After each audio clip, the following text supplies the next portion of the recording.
He died on the 4th of July, a beloved North Carolinian and perhaps one of the greatest storytellers of all time. Tonight, Tar Heel traveler Scott Mason revisits a special room in Chapel Hill. Mason celebrates Charles Kuralt, and so does UNC.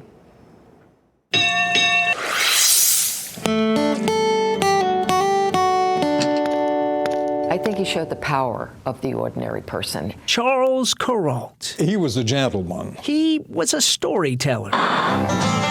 We are impressed by how good so many Americans are at what But everybody knew him back then. There's Coretta Scott King.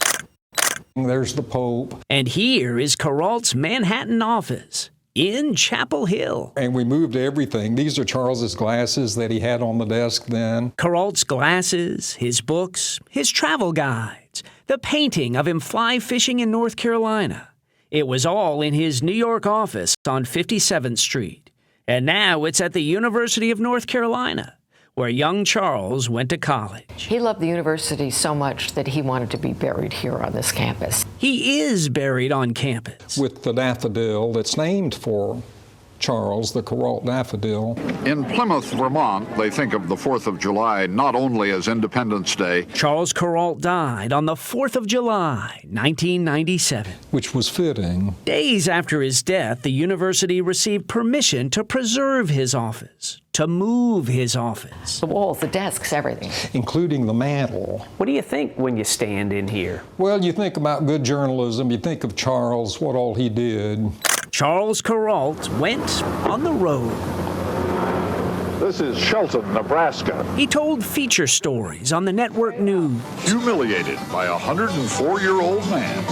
At a time in America that was very difficult. I mean, it was the time of sort of drugs, rock and roll, and we hate Vietnam. And he came in with something that just made you feel more secure. And he believed in talking to the common man. He believed that everybody had a story to tell. His car doesn't run on gas. It runs on corn cobs. He didn't overwrite it. He didn't overshoot it. He had the essence of it, and he made you feel it. As ever, Charles.